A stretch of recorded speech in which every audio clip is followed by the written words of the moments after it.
Welcome to the Grab a Hole podcast. I am your host, Justin S., and I am back in the pool house, and it's just me tonight. It is just me.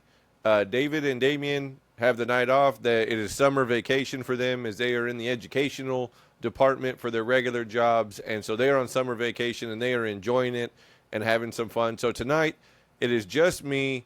We are recapping Night of Champions. We are going over some things with the build to Women's Evolution 2. And we're going to talk about WWE and whether or not they are in a downswing or if they are just struggling in general. But before we get to all those things, let me go ahead and kind of preface a couple things. One, I'm wearing my glasses tonight, so if you see the light off my glasses, it is the light off my camera. And I apologize if that's something that catches your eye and you kind of got to stare at a little bit. So I'll try to do my best to kind of look at the screen every once in a while and make sure not to tilt my head too much, because if I sit up or lean back, I can see the light right there. So I apologize for that if that catches your attention a bit. Otherwise, the housekeeping business.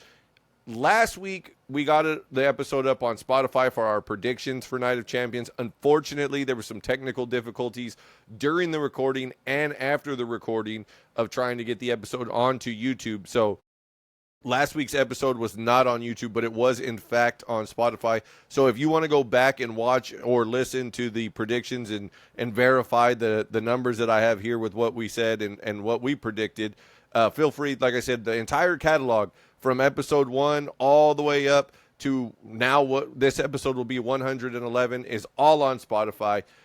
All the episodes that we have from episode 1 and 2, when I started this show by myself, is on YouTube. And then starting from 100, we have video. And with the exception, of course, as I mentioned, last week's episode. So we are going to get right to it.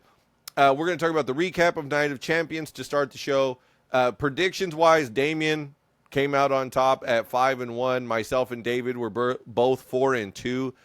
Can't complain too much. I mean, that's pretty spot on for the three of us to be that high, not somebody way down low or somebody that just dominated. So happy to say that all three of us did particularly well this time around.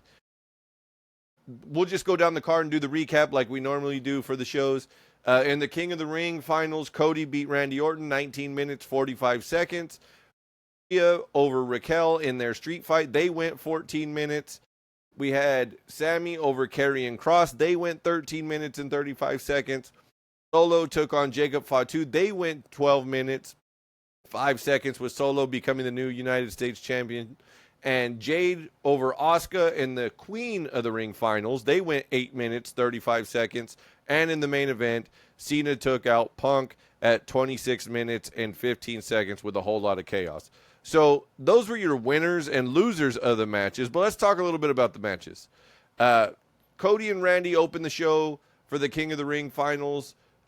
We saw, a good hard-fought match, what you would hope out of them. One of the things that I was curious about was how were they going to do this match as the finals and plant seeds for future of an actual storyline run for them, because we know that they have a huge history, including going back to Randy being one of Cody's mentors and being somebody who has a huge impact on Cody's career. And, Orton is getting into the latter stages of his career. So now, that story's got to be told sooner or later. And I feel like that's one of the ones that you can tell in the long term. It doesn't have to be built to a one-off in these, tournaments or anything like that, where it's like, oh, it was one for, hey, they did this real quick and we'll come back to it later or something like that, without planting the seeds. You could see that they had the moment where Orton couldn't punt Cody. He said he had too much respect for him, and that was why he couldn't pull the trigger. So that being said, there was also these moments where Orton seemed like he wasn't happy post-match, kind of almost teasing a little bit of some heel activity. So good match, solid opener, nothing crazy, pretty straight to the point, and you didn't expect anything crazy since, like I said, this wasn't going to be the storytelling version of their rivalry. Rhea and Raquel, like I said, they went 14 minutes. Raquel, had a hell of a showing. She got a little help from Roxanne, and the finish was huge for the teasing of the table over and over and over again, and they didn't use it other than as a platform for Rhea to hit the riptide on Raquel. I think this is a good example of when Raquel's paired with people that she is forced to kind of step up to the plate or work with in a capacity where it's like, hey, put up or shut up. Like, let's see if you can hang. She can step up to the plate. But when you have her just kind of tagging along as Liv's, quote unquote heater or bodyguard, then it kind of puts her in a spot where she can be lackluster or not get to show off what she's capable of. And Rhea is obviously, opponent that is very capable to have her have a good match with. And she didn't look like, in my opinion, it didn't look like Rhea was carrying this match or carrying her at all. So shout out to Raquel, another good showing for her. And Roxanne Perez did get involved in this match. The one thing I will say that makes some of this shit difficult when you go to Saudi is the women have to be covered. And we've seen this in the past, how it's evolved and how, they went from wearing T-shirts to bodysuits. And now in this match, it was a little tough because they were both in black stitches, almost, somewhat of Edward Scissorhand or Hellraiser-esque with the suits. So, we got to figure out something. If you're going to do now, they're talking about doing a Royal Rumble, next year for the 2026 Rumble is in Saudi. How are you going to have 30 women that all look the same wearing leather bodysuits? What is this, a demolition lookalike contest? Yeah, come on. We got to do something different, whether that's color variety, design variety, whatever. It can't just all look like black leather and stitches. I did enjoy later on, and I'll talk about this here momentarily, Jade's outfit was different. That was one thing I really did like, that it was very different. To have the no table spot in this match, I thought was really good because the audience, and this conversation has been going a lot on Discord and on the server that I'm on, that US and WWE audiences specifically have been preconditioned to want chairs, to want tables, to want crazy spots. And the fact that they kept teasing it, and then they didn't use it made people go, and it kept them in it and kept them along for the ride. So I'm glad this was different. They didn't just put somebody through the table for the sake of putting somebody through a table. So I was glad to see that they used that to their advantage. And, shout out to both of these women and the referee, because that riptide off the table is an insanely dangerous spot just in general. But Raquel is 6 feet tall. This is not somebody who is literally like a little person like Roxanne Perez that Rhea can just throw around. Like, there's got to be some help. There's got to be some trust in Raquel to Rhea to be able to flip her on that table platform, which is clearly sliding and unstable in the corner like that, draped over both ropes. So shout out to those ladies. Shout out to Raquel for stepping up. Big moment there, and another good showing for Raquel in a moment that people didn't really expect her to do much, and she had a hell of a showing. The next thing, Sammy and Cross, I thought that Cross should have won. I thought that this was an opportunity to advance this story by having Cross beat him, and now Sammy, they love Sammy the underdog, and this is Cross, the devil on Sammy's shoulder winning and pushing him farther. But they let Sammy pick up the win here and kind of, stick it in Cross's face a little bit.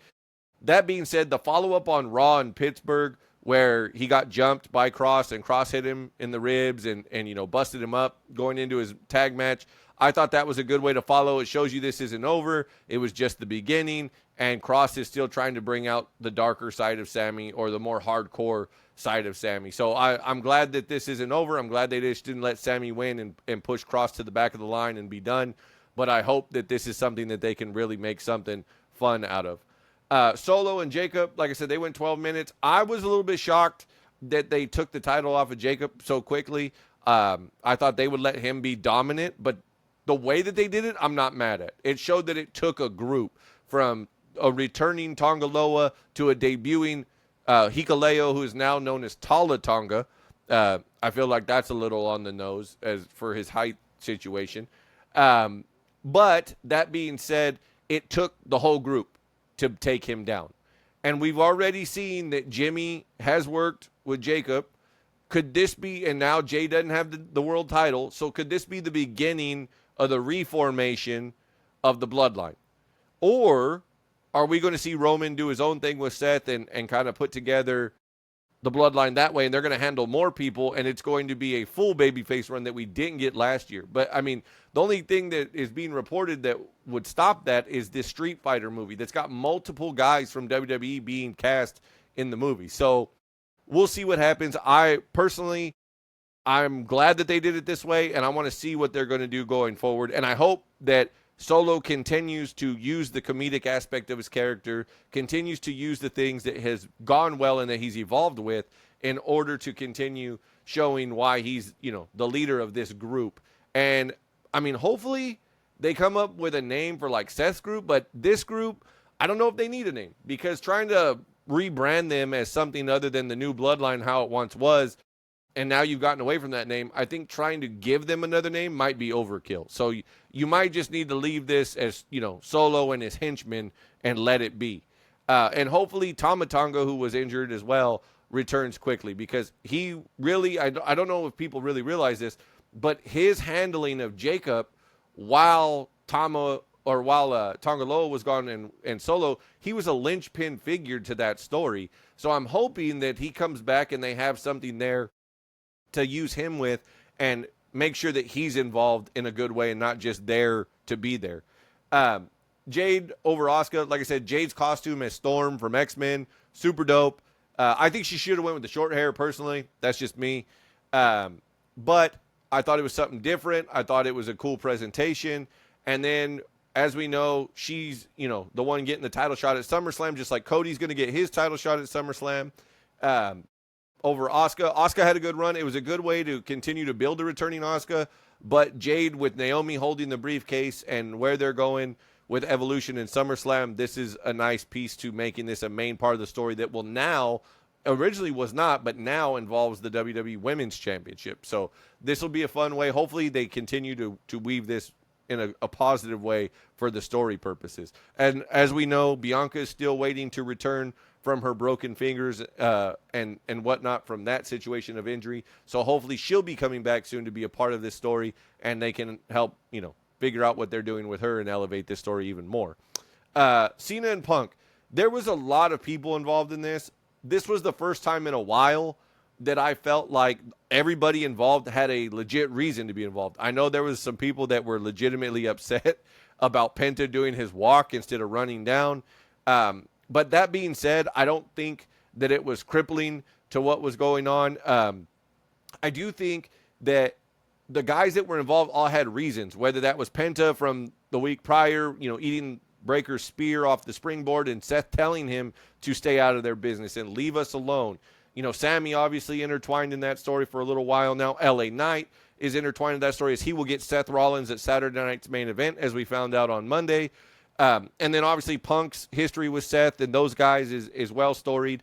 And you even had a tease of a babyface moment of Cena and Punk. And then Punk catches him because he was ready for that moment from Cena. It wasn't a huge surprise. It made people go like, oh, finally. And I will say this, like even being in Saudi, the moment of the hug with Cena and him being able to get that reaction should be an indication to WWE that this heel run has not been successful and that it needs to be turned to a babyface sooner rather than later. Do not wait until the last minute to turn this man babyface and let the crowd go ballistic for him and give him the flowers that he deserves. I mean, does that involve the championship through the end of this run? I don't know. I mean, Cody's the guy that's getting the title shot at SummerSlam, and it seems to be one-on-one. And if that's the case, and Cody's the guy that, quote-unquote, saves professional wrestling from John Cena, great. But I hope that they use this in a way that makes sense, because this heel run has been busted, fumble-fucked, however you want to phrase it, for a while now, since the origination of the moment. Everything post that has been terrible as far as how they've handled him.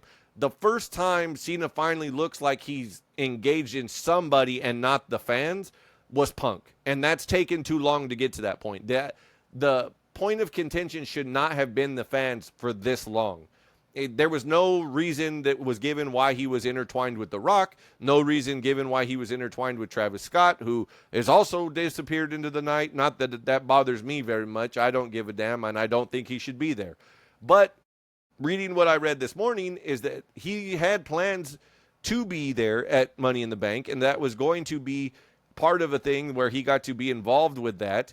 And Ron Killings, R-Truth, his whole situation is what changed that. And him being involved with CNET Money in the Bank is what became the situation there that put Travis Scott on the back burner. And I know there's a lot of people that may or may not be unhappy about that and say, hey, you know, like, it's Travis Scott, man. Like, this is what we've been waiting for, and he's part of the story. Maybe, but I'd rather see Ron Killings get his moment and his flowers and what he deserves over seeing Travis Scott, who clearly, at the point that we've seen him to this point, he doesn't get it. He doesn't know how to gauge people from the WWE performance aspect. He is a performer by being a musician, but that's not the same thing. And clearly he's had to learn how to work. Clearly he's needed training. So a little bit longer doing that, I don't think is going to hurt him. So if that rumor is true and was confirmed by the site was WrestleVotes from a Q&A, then I'm not that mad at it. That being said, Cena is a little over halfway done with his run. So where do you go? Where does this lead? If Cody doesn't beat him at SummerSlam, you still have AJ, but there was rumors that was never on the table to have a nostalgia match. There's not many guys left that are in WWE that he could have nostalgic matches with, because the guys that he had his early run with don't wrestle anymore. They're either retired or not with the company anymore. And so that makes some of those matches a problem. So that makes the storytelling that much more important. And I think that it would be better and more accepting from the WWE fan base and universe if this was done the rest of the way as a babyface and not just as a heel that they're now grasping at for these moments.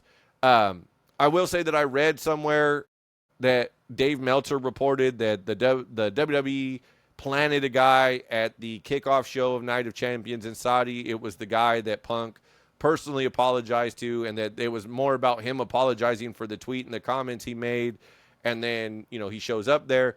I will say this, you know, Dave over the years has progressively gotten worse about being accurate, about being unbiased. At one time, he was the standard of what anybody who was a fan that was not an actual wrestler and trained to be wrestler could be. He was the guy that you wanted to be, that got information and had relationships with these guys and was the standard everyday person's, you know, dream position, I guess, for wrestling reporting. And over the years, that has changed. He's always been biased against certain wrestlers. If you read his newsletter, if you read some of his comments about specific guys, even going back to the early 90s, and that it's all, you know, people say, well, it's his opinion. Oh, is it? That's fine. Just like this show is my opinion, or Damien and David's opinions when they're on the show. But that being said, don't stand on your platform and say facts are facts and then back out and say that your shit is just your opinion when it's not, you know, on the up and up. Like, if you're going to sit here and say, well, this was the real number of these people and this was the real plans, listen, they could tell Dave anything they want to. And you're going to find out some of the stuff that Netflix is going to show with this new unscripted show that they're going to reveal, you know, the creative process of WWE that drops at the end of this month, at the end of July. But even that show's edited. So they're only going to show you what they want to show you. And even if they edit it in certain ways, that could be, oh, well, it was edited this way. So there's going to be people that are going to believe that, oh, well, what they reported on there is, oh, that has to be 100% accurate. Well, I'm sure that there's a lot of it that's accurate. They can't show you how all the sauce is made. So you're not going to see the whole logistics of everything. And therefore, that means that Dave may be wrong on a lot of things. It may be that WWE is telling people things, not just Dave, but other people on purpose and letting things out. How many times over the years have we seen WWE purposely put things out there and just see how people react and then play off of how they reacted? And then recently in a negative way, the R-Truth thing, the Ron Killings thing, right? Like Triple H saying it was part of the show and Ron himself saying, no, it's not. And all the things that were said, we talked about it on here, that they have misstepped recently. They have gone on and try to play things off. That's what they've always done. But things are different now. And people know a lot more than they once did. And so if you're not buying into the magic of what's going on, then you're a lot more skeptical all the time than you ever have been as a wrestling fan. So Dave Meltzer reporting that, oh, yes, for sure it was supposed to be, this or that and all that. Listen, the plant situation with Punk, whether it was or whether it wasn't, take the fact that he apologized and that those people got an apology as something that's positive. Quit trying to kill something that you go, oh, he didn't really mean it. He just said it. He just didn't really mean it. Does that really matter? Does that change anybody else's fucking day? Does that change a wrestling fan's perspective of Punk? Everybody knows how Punk is. You could have thought that without Dave trying to report that I don't think he really meant that. That Punk said it because they probably told him to say it. Like, that doesn't, just because Dave's trying to validate those people who, let me, for the record, also say this. I've followed AEW from the very beginning. It's been mentioned a number of times on this show that I was at the very first Double or Nothing before AEW actually ran a weekly show. That show was in May. They didn't start TV until October of that year. So I was there at Moxley's debut. I was there when Bret Hart fell off the back of the stage showing the AEW championship. I was there for all of that. That being said, Dave has been very adamant that going back to when Punk returned to wrestling with AEW, he couldn't deny the response that was given once he got to AEW. But everything that was against what his buddies and his, cohorts of the Bucks and Omega and that whole camp was about being against CM Punk and the brawl out situation, Dave has always been on the tear Punk down train since then. Before that, I couldn't tell you. I haven't deep dove into his newsletters. It's not a part of my day when I have 3 children and, the endless hours of consumption of wrestling and, the other things that we all do as adults in our day-to-day lives. So I couldn't tell you before that. But since then, he's been on a let's shit on CM Punk train since AEW and that massive mess. In the process and over time, since that has happened, Kenny Omega has come out on the other side of this, trying to push things to another level of, hey, let's get past this, let's put it behind us. Dave is still the guy that is now trying to say it now in WWE that, well, Punk's still difficult. Listen to this guy. Punk's still difficult. Punk, that was a plant. Punk didn't mean that. You look bitter and stupid, Dave. Enough. When Ryback's even going, listen, say what you want, but, Punk's doing something because they're still calling him and they still want him. And, there's a lot of people saying a lot of positive things. That came from Ryback. And Dave's still shitting on him and Ryback's willing. I mean, that's some Twilight Zone shit right there. So let it go, Dave. Let it go. Report on the things that mean something, not the shit that doesn't change anything. It was a positive thing that he apologized to those fans in that country. Nobody thought, myself included, I didn't think he was going to go. I thought they would shoot an angle that would get him out of it, but he went. It's no different than shooting some sort of piece about him, being at these protests that have been going on in different cities. That's his business. That's not necessary to change how you feel about him as a wrestling fan. That's personal business. Okay? Let it go. Put it behind you. Report wrestling, Dave. Not, oh, well, that shouldn't happen. He didn't mean it. He didn't mean it. Who cares? Who fucking cares? Jesus. Moving on to the build to what we have coming up next, which is Saturday night's main event and Evolution 2, or Women's Evolution 2, depending on how you look at it. On Friday in Saudi, we saw the crowning of a new U.S. champion in Julia. I think people are excited for this. I feel a little bit bad for Zelina because it seemed like they were going to do something with her and let her do her own thing once she beat Chelsea and kind of have a feud with that and kind of give her some legs to run with. And then that kind of looked like it got stopped in its tracks because of the response that they were getting with Julia. And it was like, well, this is our young and up-and-comer. Let's give her the belt and let's see what happens. SmackDown was taped this week on Monday. So Raw ran at 3 o'clock West Coast time, 6 o'clock Eastern time. And then they taped SmackDown after the fact. So that way everybody could have the 4th of July off, which is Friday. So there's spoilers out there as to what I'm going to be talking about next. I'm not going to reveal them because I know there's a lot of people that want to watch SmackDown on Friday or record it and watch it after the fact and try to stay away from spoilers. So I'm not going to give that away.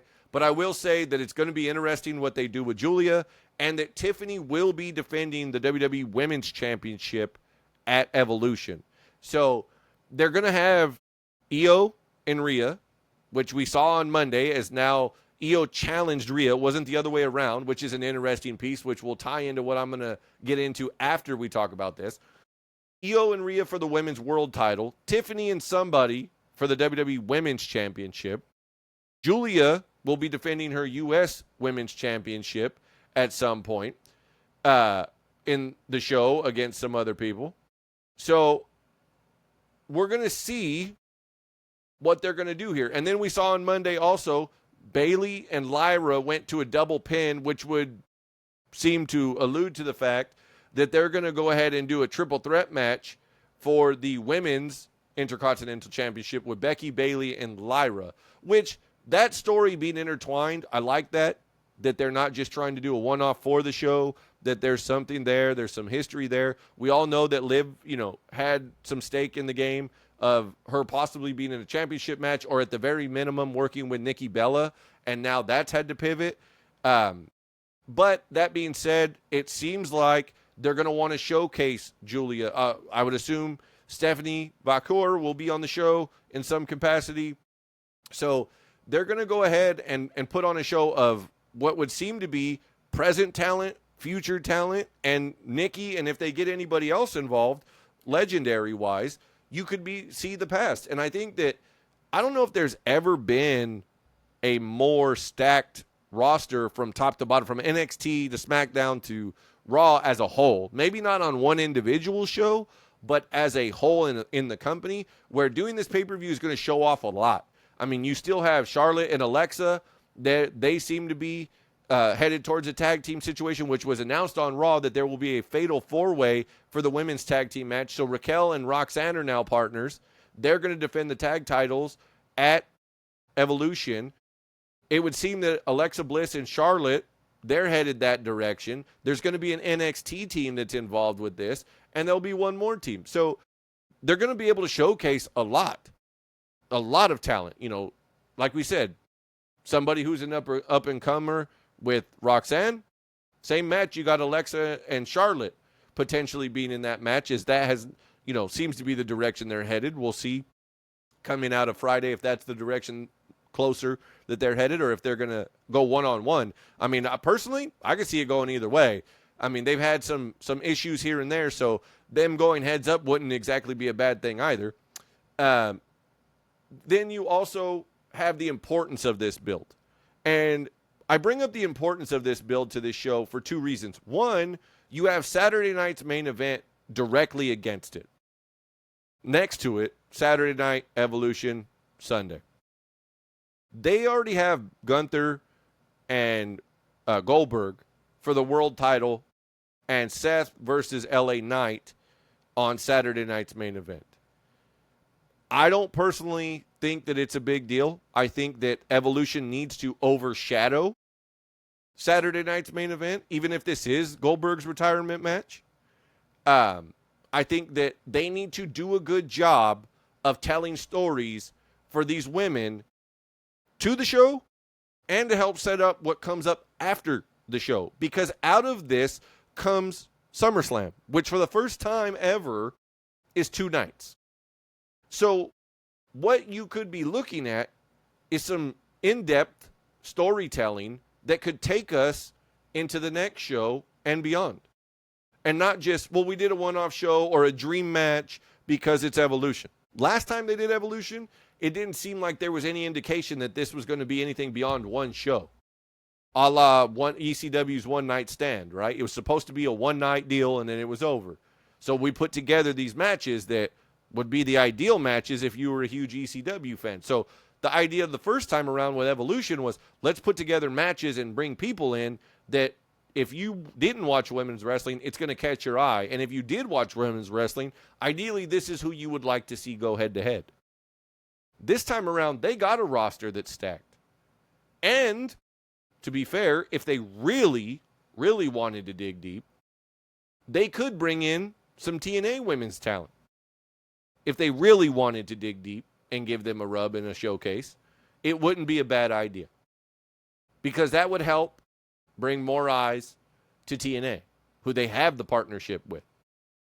And currently, Trick Williams is the TNA World's Heavyweight Champion. So it's not like TNA is doing it all on their own. So the storytelling with this is going to be crucial. And I said at the top of the show, is WWE in a downswing of storytelling?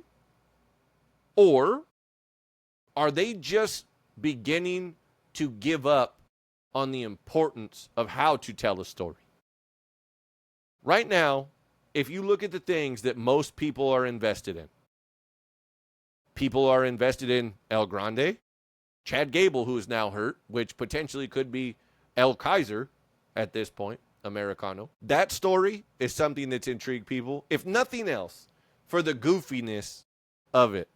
But it's got people's attention because Gable can really go. And we saw that at the Worlds Collide show when he took on Vikino, right? That one's got people across the board. People that you look at and you go, are you invested in Seth's story? Kinda. I'm invested when it's him and Punk. I'm not really invested in him as the Money in the Bank holder. I'm not invested in the fact that they can't figure out what to do with Heyman. I will say that the tag team of Bronson Reed and Braun Breaker is a tag team that I never knew I needed to see together. These two big motherfuckers are crazy athletic. They're ginormous together and look like they should be the Raw tag team champions, and there shouldn't be a damn thing that anybody else can do about it. And that being said, that's taking away Braun Breaker as a singles competitor to be in this group. Because everybody kind of thought, could this be a newer incarnation of Evolution, right? Where Seth is the champion. Then you have Braun as the Intercontinental champion. And then you have Bronson doing something where he's, the muscle and the backup like Batista was, where maybe he's involved as a tag champion with another member. They're talking about Seth took off on a plane on Monday night for Plan B. Is it wild speculation at this point for that? Or is everybody kind of going like, nah, we'll see. Liv Morgan was an MVP. I'm not saying she carried Rhea. I don't think that that's true. But I will say that their story last year went too long. And they didn't need to go as long as it went. And she's been a star this year and a main factor of Raw as a whole as a show. The Judgment Day story and her displeasure with Roxanne Perez now being involved.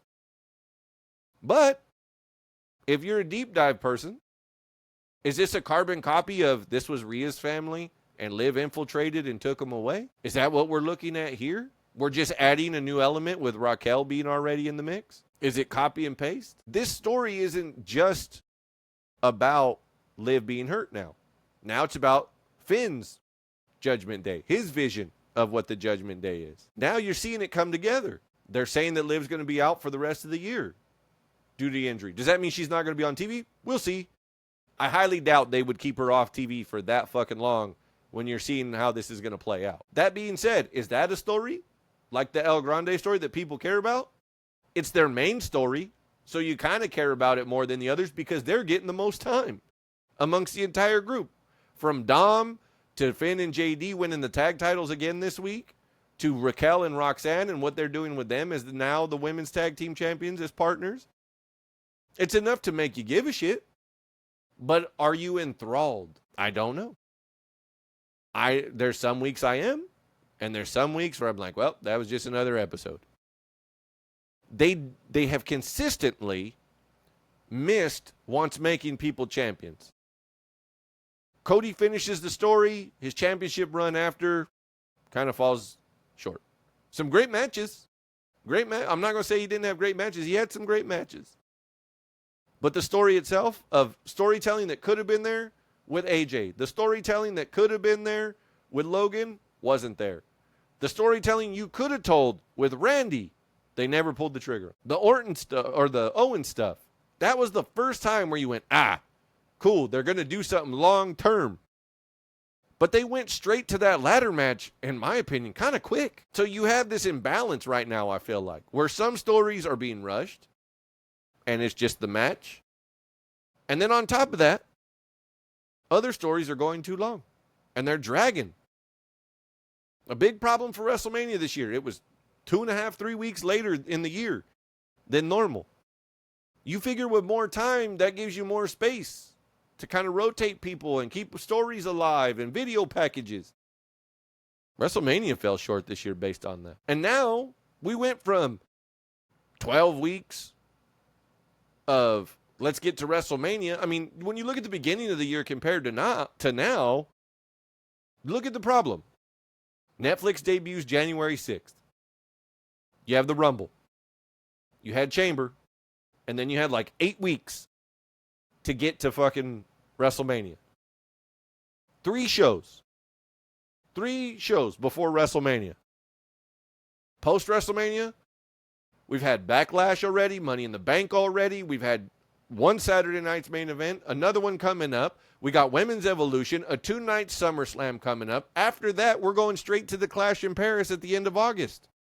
We're on the every 3-week cycle.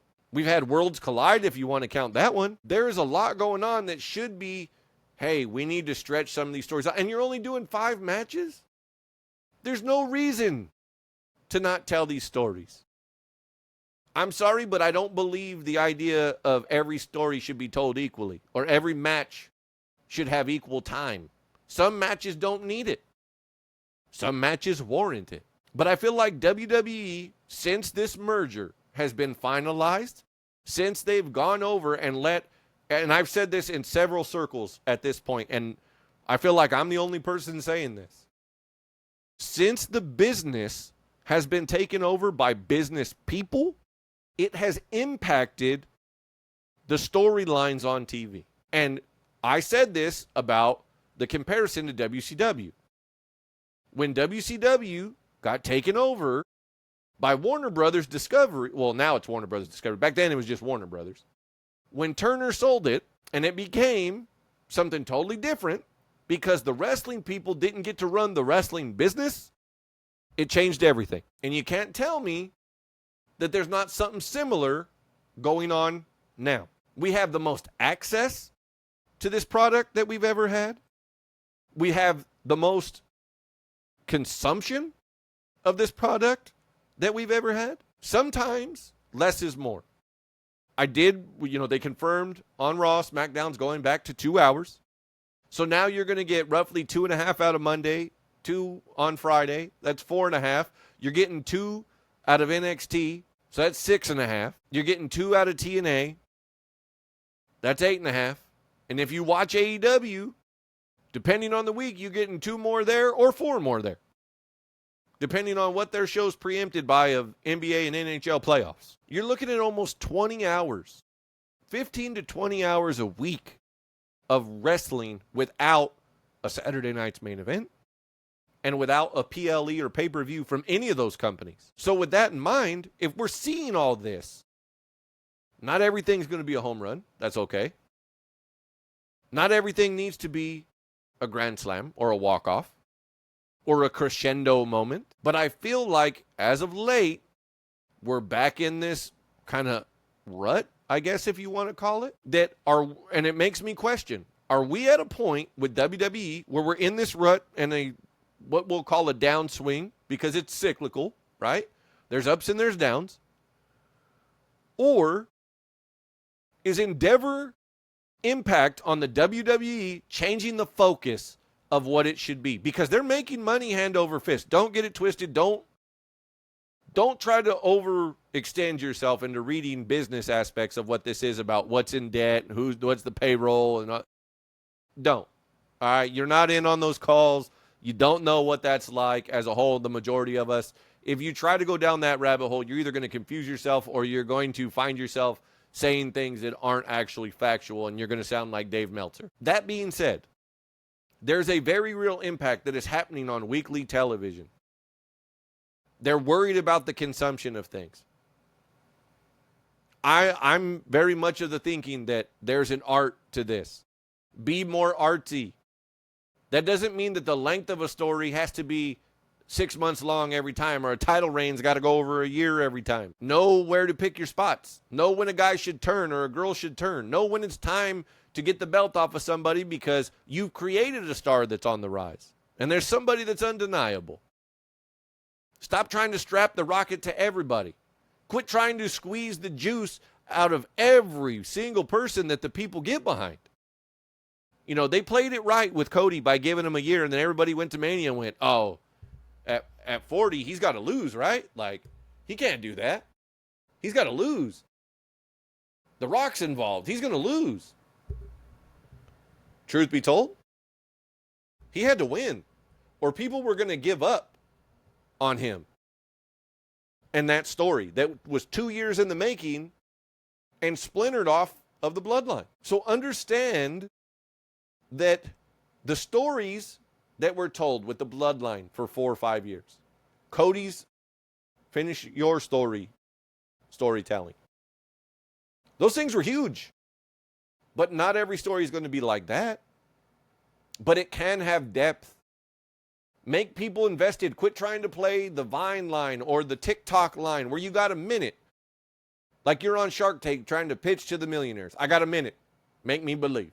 That only works when I don't know who you are. When you're somebody who's an established superstar, at this point, I should know your name. I should know at least a little bit about what you're about. So give me some depth in character and in ring work. Karrion Kross is a great example right now. People are dying to see him in more than a backstage segment. Dying. But it would seem that one of two things is happening. Either WWE doesn't view him the same way that the fans do, and they think that this is a fluke and it'll fade, or they're trying to squeeze every drop of juice out of this bitch until the people become uninterested and say they're never going to do this. And then when they finally do, the fans aren't going to care as much as they once did because they gave up on that idea originally. So now the following is not the same, and that's tremendously going to drop off because you're only going to get the people that were a fan of him before the bullshit. WWE needs to figure this out because AEW has been confused. They've had great matches, phenomenal matches. You have Ospreay, you have Omega. You're getting Omega Okada at All In. Hopefully, this is a throwback style match to them in New Japan from the 2016 to 2019 window. Because that window was fucking phenomenal for those two. And I hope, fingers crossed, I hope that match shows up like that for Okada. Because since he's been in AEW, it hasn't been anywhere near what his work rate was in New Japan. But even then, they got away from storytelling so bad. It was dream match, no depth. Then they try to go so far and do crazy shit by sticking syringes in people's faces, licking blood off of each other, drinking blood off of each other, sticking fucking skewers in people's foreheads. Tacks on the bottom of sneakers is a regular thing. This was said, shout out to Kaylin at Essential Sports Cards. This was said the other night talking about wrestling on our Discord. Fans have begun to hijack shows because companies like AEW and WWE have programmed them that they're going to get the table spot, they're going to get the spikes. Now in AEW, if you're in a swerve hardcore match, you're going to get the staple gun. Those things are done by the wrestling companies. We have lost sight of the art of storytelling. AEW's trying. I'll give them the best thing I've seen out of AEW storytelling-wise in modern time was Toni Storm and Mariah May. And Mariah May ain't there no more, and Toni Storm's going up against the Hulk Hogan of AEW, Mercedes Moné. If she loses to Toni, her winning 12 belts and 12 companies is all for naught. It doesn't prove that Toni won and conquered the monster. It proves that the rest of those companies were suckers for giving her a belt just for her to lose to the person that's in her own company. Because she didn't defend those belts other places, she just won them. When was the last time she was at Rev Pro and defended that title? She hasn't. Spoiler alert. I don't even hate her.